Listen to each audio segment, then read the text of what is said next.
Hey, good evening. I'm Vera Stewart and welcome to the VeryVera Show. You know, pies are some of my absolute favorite things to make. And you know, we get away from thinking about dessert sometimes, and believe it or not, dessert is one of the most favorite parts of the meal to me. So tonight I've pulled together my favorite ingredients and I'm gonna do two recipes. One is a peanut butter chocolate pie that is absolutely delicious. A little bit different maybe than the one that you're accustomed to making. And then a pecan pie that has bourbon and molasses. It is just spectacular. So tune in tonight, get that rolling pin out instead of knocking your husband in the head with it. We're gonna actually use it tonight. So join me, we're gonna put together these two pies and you're gonna see how dessert can be the star of the show. So join me back in just a few minutes.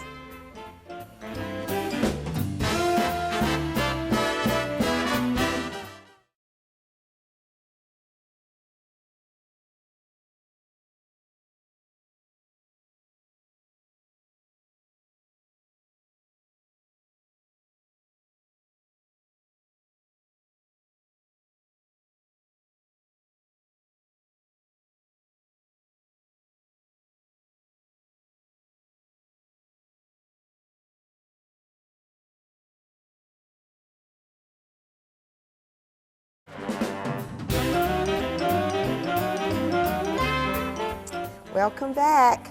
You know, I love to make pies, and I want to help each of you understand that it's really not that hard to do. You know, I think we're intimidated sometimes by pie crust and, you know, whether or not we make it or we buy it at the store.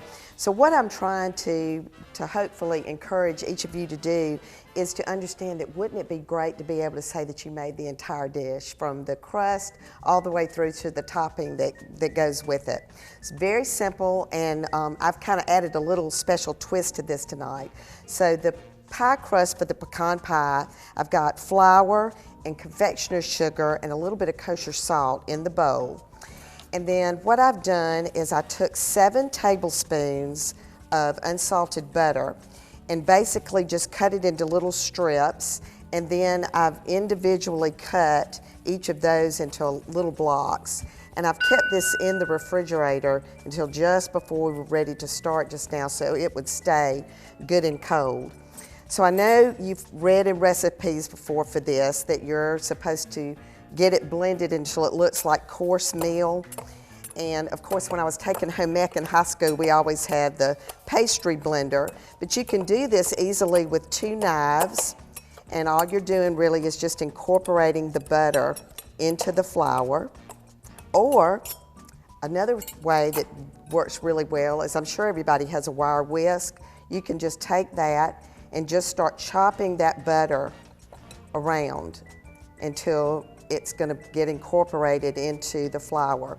So as you can see, I had the butter already done ahead, and I had it in the refrigerator until just before time to do this part of the recipe, because that way it stays really hard, and that's what you want to get that done. All right, so that's looking pretty much like it's supposed to look now. So what I'm going to add to this at this point is a half a teaspoon of vanilla. And again, I splurged on the vanilla. I bought some really upscaled vanilla because this is such a great part of this recipe that I wanted it to be really nice. Now I've got an egg yolk that I'm going to beat. Going to add that in. And then 1/4 cup of pecans. And then I went ahead and got cold water in my measuring cup, and I'm just going to put about 2 tablespoons at a time. And this is where I use my fork to just start to incorporate that until it's just enough that I can squeeze it into a ball. So it's probably going to take about 3 tablespoons. And again, this is something that you can let your young person help you with. They can cut the butter up for you, measure these ingredients, learn how to do the dry measuring part. So I'm going to sit this to the side, because one of the things that you have to do with this is let it sit after you've shaped it into a ball. for about an hour, and I've already done that. I've got this done ahead today. So once you've gotten all the dry ingredients incorporated, then you're just going to pat it into a ball, and it looks about like this. So when we come back, I'm going to show you how we're going to roll this out so it's just the right size to go in the pan. And just using this cutting board as my surface, I'm going to get that started. So when we come back, we're going to flatten this out. Again, we're going to use that rolling pin for something other than knocking somebody in the head. So come back with me. We're going to get this pie crust ready.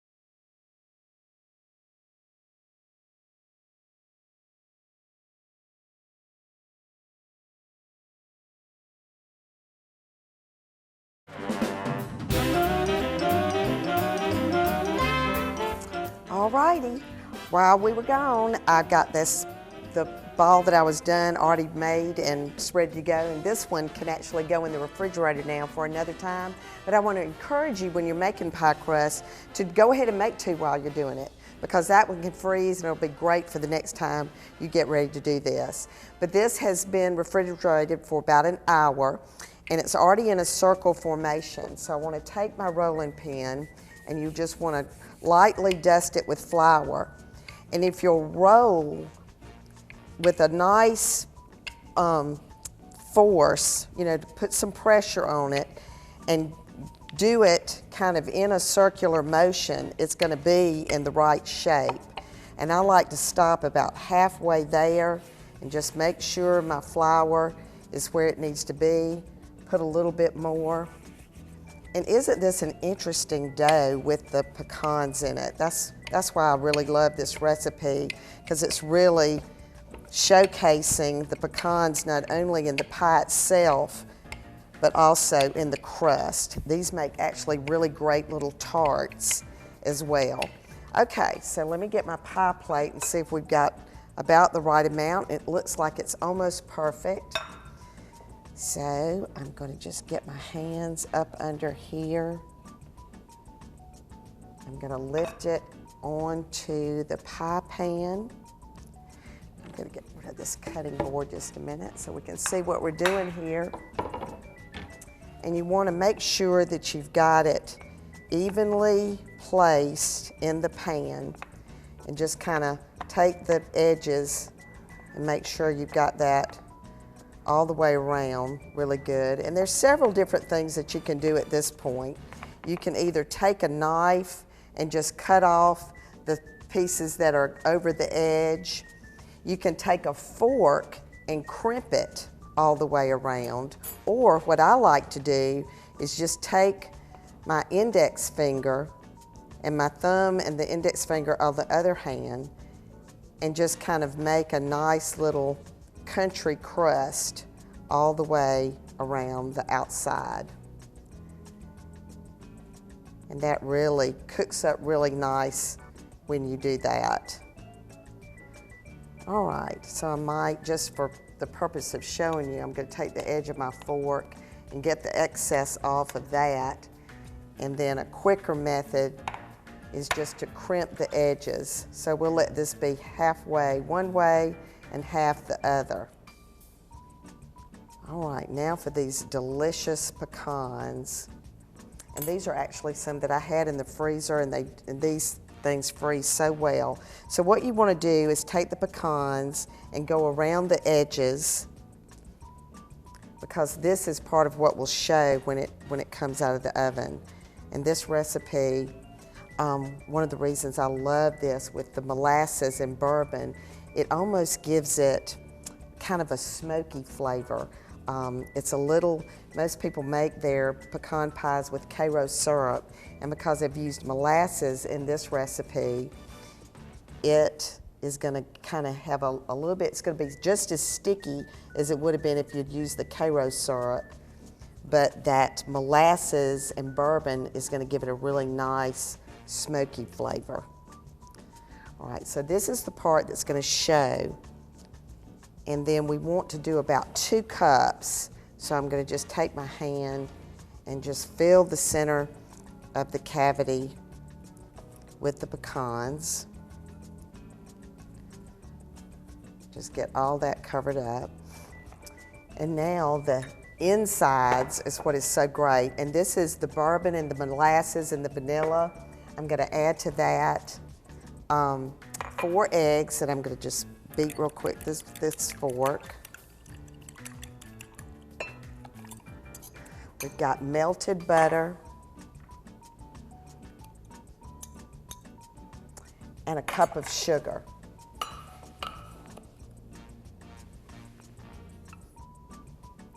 All right. And this is just the thickest, nicest ingredient. So I'm going to keep getting this mixed up. And when we come back, I'm going to show you how to get this poured over the pie and then how to make the top look really beautiful with the placement of the pecans. So come back and join me and get that oven on 350.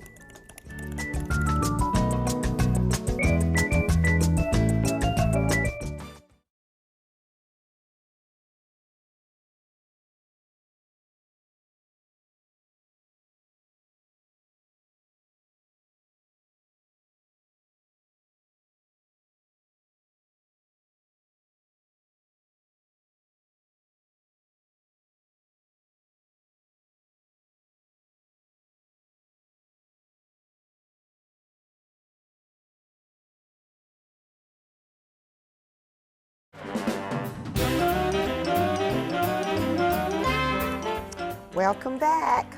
All right, we've got the pie all ready to go. We've got the pecans in it and the bourbon and the molasses. I'm like spinning in here. It's just crazy.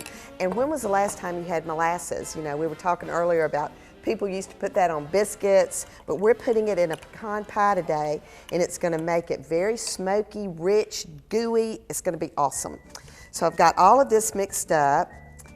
We did before the break, and now I'm pouring it slowly into the pie shell so that the ones on the edges will stay right where they're supposed to be.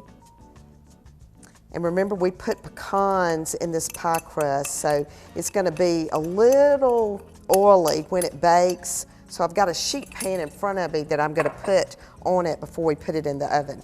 Now this is where you kind of cheat a little bit, and you take some of the whole pecans and decorate so that what shows when it comes out of the oven looks really good on the top. So just put a few of these, and it's just going to bake up. And when it bakes, it's going to take about 50 minutes to an hour at 350. And you want to make sure that the edges are nice and firm and that at the middle may still be a little shaky. All right, that's ready to go in a 350-degree oven for 50 minutes to an hour. All right, so let me walk past the stove where I've got some heavy cream that's going to come to a boil while we put together this chocolate peanut butter pie. And I've already got my chocolate wafers in the food processor. And you know, I was really interested at the Fresh Market. They've got their own brand of chocolate wafers now. And it reminds me of when I was a little girl and my mother always shopped at the A&P. And if the A&P had a brand, she always bought it. So that's the way I feel about my partner, Fresh Market. So I'm gonna put the chocolate crumbs in a bowl. I've got 2 tablespoons of sugar in there, and now 4 tablespoons of melted butter. And we're just going to mix that together with a spoon. And I've got another 9-inch pie pan that, again, I think a homemade crust just makes this complete. We want to just get this nice and moistened and into the pie shell. And you see, it's just not that hard to do, and you can do it yourself. So just take that same spoon and evenly distribute the crumbs around, and then take the back of the spoon and press the sides up. And this will go in that same 350-degree oven for about 8 to 10 minutes to get good and firm. So I'll be putting that in the oven in just a second. But in the meantime, as you can see, my heavy cream is boiling, and this is going to be for the ganache that is going to go in this. So what we're going to do is add this heavy cream that I've let come to a boil to my semi-sweet chocolate chips, and this is how we're going to make the ganache.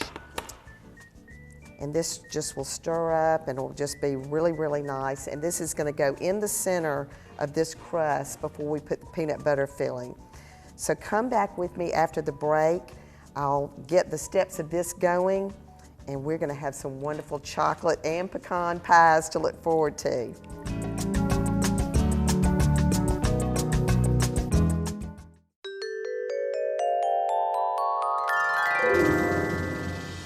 Have you ever been to your favorite restaurant with a group of friends and everyone is not served at the same time? I always wonder what to do in that situation. There's a couple of ways you can handle it. The first thing would be for the two people maybe that did not get served right away to say to the other guests, everybody go ahead, eat while it's hot. If that's not appropriate, the next best thing to do would be to ask the waiter or waitress, how much longer do you think it'll be before our meal is served? And certainly do it in a nice way. That prompts the other people at the table to know whether or not they should begin eating or not. When you're with a group of friends, the best thing to do at the table is to keep it away from religion or politics, keep the conversation very light and upbeat, and remember, if you do have great service, be sure to leave a really nice gratuity for your waiter.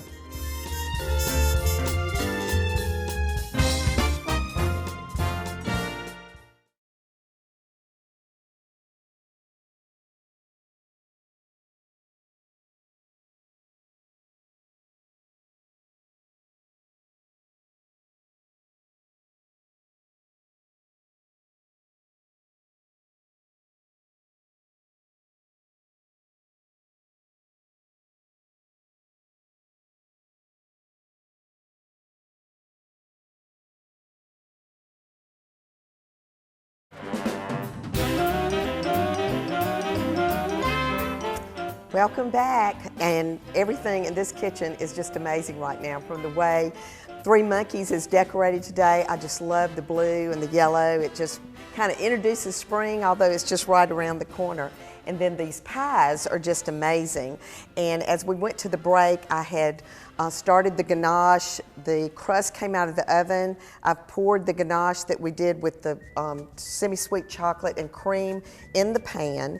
And now I'm going to do the filling, which is jiffy, crunchy peanut butter, cream cheese, sweetened condensed milk, and then some vanilla extract.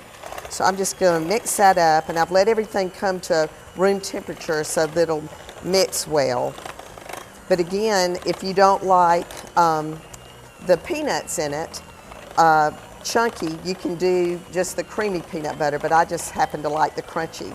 So I'm using that in this today. And you know, I start my day with 2 tablespoons of peanut butter on a piece of raisin toast every single day. So this aroma is very familiar to me. All right, so that's nice and creamed up. And then I have got whipped cream that I'm gonna add to this. And I wanted to give you a tip when it comes to making your own whipped cream. When you buy the heavy cream at the store, just put the bowl in the freezer and it'll make the process go a lot faster. So I went ahead and whipped up the heavy cream, and this is a cup. And we're gonna now fold this into the mixture. And the folding process is just a matter of going in circles where you're incorporating down to the bottom of the bowl, and then you're just kind of a nice wrist motion, just whipping and incorporating it very lightly so that it kind of maintains the fluffiness of the cream cheese. And I really like to keep mine more or less of a marbled effect. So just enough to get it basically incorporated. And then we're going to pour this on top of the ganache layer.